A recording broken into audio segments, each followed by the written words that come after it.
Let's go to something that still doesn't quite make sense. I would guess that this gets done, Albert, but again, we talk about going along for the roller coaster ride every year where, oh, they're going to trade him, what's going to happen, and you hit the nail on the head. We're way past the draft. We're way past the moment where anything sensible can take place to move these players. The rhetoric around Shemar Stewart and around Trey Hendrickson has changed to the point where, by the way, another surprise here. Trey Hendrickson was on Good Morning Football, and he said that the offer was the amount of guaranteed money in the deal was. I didn't see this. Was this morning?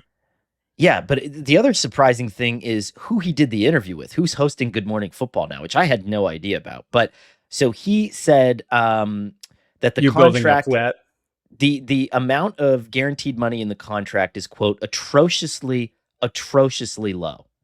And so we're getting to the point where the rhetoric on this is really heating up now. Is Trey on this show to try to just kind of shove this thing over the goal line because training camp is there, and I'm sure he wants to report and get in there and get comfortable. It's a new defense. Was he wearing a bright red Old Spice hat? I don't know. That is par for the course on Good Morning Football. Fair question. You always get your plug in. He was doing the interview with Manti Te'o, by the way. Did you know he hosts Good Morning? You built up to that. Manti Te'o. That's why I asked you. There's this big build up. Yeah. Yeah. I was like, he must just be happy that Trey's actually there in person. No, that was a mean joke. But not fair. He got over it. It's okay though, because it's one Notre Dame guy to another. You're in the circle. That's it. No, I know. Poor Manti Te'o. I just didn't know he was hosting Good Morning Football. That's amazing. Good for him. The rhetoric on that one and Shemar, because right, Duke Tobin had come out, and Duke Tobin's kind of the de facto GM of the Bengals for those who don't know, and basically criticized the advice that Shemar Stewart was getting in. And so when you cross that line, and now the agent sees red.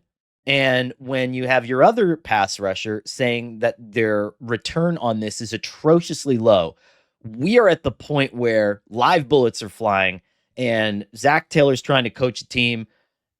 This has to you have to get this off the books at this point if you're the Bengals. Like, you want people talking about all the good things that you've been doing, do you not? Yeah, and I think, like, just my understanding is this thing is very day to day right now. Like, there was a point a couple of days ago where it looked like there was real momentum to getting something done. Then I heard the next day, which I think would be yesterday, things went in the wrong direction, which might explain what Trey is outlining here.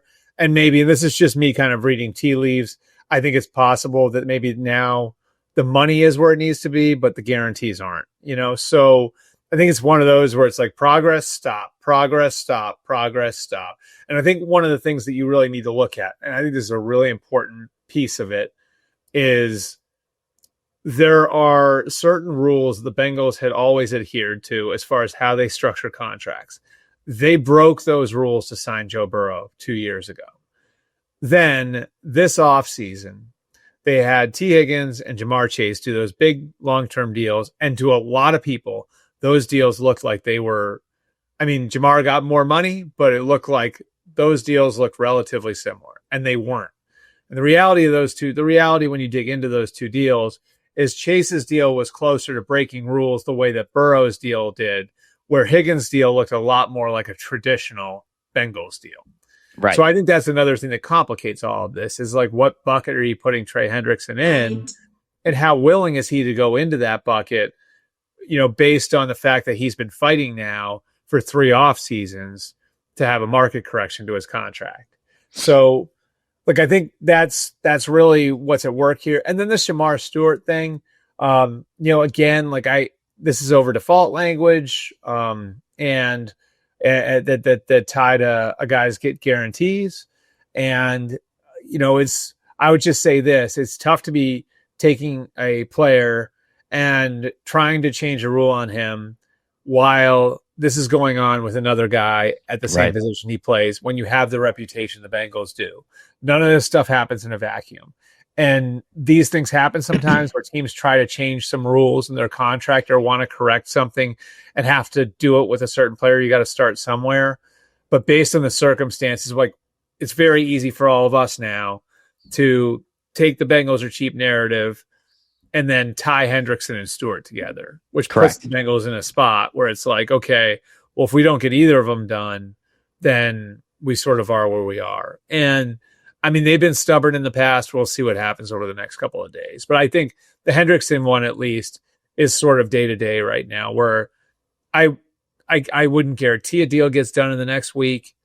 I think it could be done tomorrow. Like it's one of those where it's just, I think the momentum and the ups and downs of the last few days have put them in that position.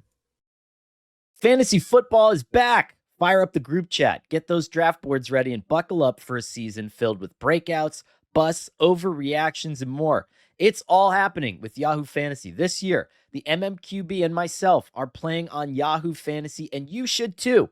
Whether you're a first-timer or a vet making your millionth league, guys, this is the greatest time of year. Yahoo is the best place to, the way that they organize their drafts, the way that they help you sort all your players. I love every year logging into this. It's like coming home to one of your favorite things every year. It means friends, it means football, it means your draft party at your favorite restaurant, and Yahoo is always a part of that. And to celebrate 28 years of fantasy greatness, Yahoo Fantasy is dropping 28 big new features over the next 28 days, giving you more ways to play, more ways to draft, and more ways to win. It all begins August 4th. Stay tuned and get started by creating or joining a Yahoo Fantasy Football League today at yahoofantasy.com/MMQB. That's yahoofantasy.com/MMQB. Shemar is the one that concerns me the most because Trey will be fine. Trey will be fine. He's a pro. He's 31. He knows how to do this. Shemar is interesting because you drafted him off of potential. He led college football in pressures, but struggled to close at the point of attack. And depends on who you talk to. I've talked to coaches who are super high on this guy and think, yeah, if okay, one time a quarterback didn't trip when he got him by the shoelace, and now all of a sudden he's not a good player. And then you have other coaches who said, stay far away from that guy. He's not a closer. He's not the kind of guy that can get it done in the backfield. If you're Al Golden, you want your hands on him. You want your hands on him all training camp. And that stat, by the way, the sack stat is one that generally translates. Like we should, like that's a stat. Like when you talk about like a guy's ability to close, which seems like a little thing, right? But there's something innate about it. There's something innate about your ability to get to the quarterback and those extra couple steps that some guys can take and other guys can't.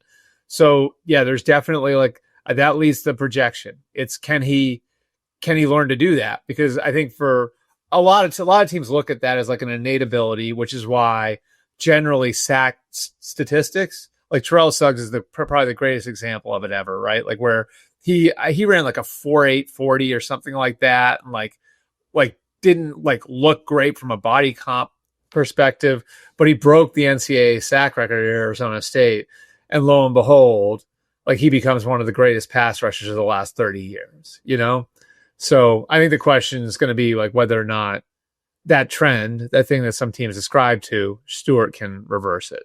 I wonder if the Bengals, if you're the Bengals, could you just say like, listen, we need the contract to say this, but then if you just shut your mouth, we'll hand you a paper bag. No, with I think there is enough. Like I would say there is enough like wiggle room in these deals where I do think like there's space where they could say, okay, like we're going to improve the cash flow, or we're gonna structure things this. Like there's enough wiggle room where I think they'll be able to get something done. I also like wouldn't advocate for somebody like Shemar Stewart to pull some stunt like that and go back to school because I don't think it benefits him. Like, I don't think his draft status would ever recover. Like he plays a premium position. I think there's a chance that he falls out of the first round if he goes back. Remember, this was not considered a great draft this year, right? So there's a chance he falls out of the first round. I have a hard time seeing where he would go back and play again at Texas A&M. And I just think like really the goal at a position like that, like you want, and this is for all positions, but especially at a position like that, is like you want to get to your second contract as quick as you can, you know, like, so you want to be in a position to negotiate your second contract. So I think at some point, like, I think they're going to be able to figure something out. If I had to guess, I mean, he's not losing any money now, right? So I would set the over under maybe like August 1st, something like that, like where he gets in time to learn a new coordinator system. But if it's gotten this far where the guy's about to start missing practices, then obviously he's pretty committed to his position.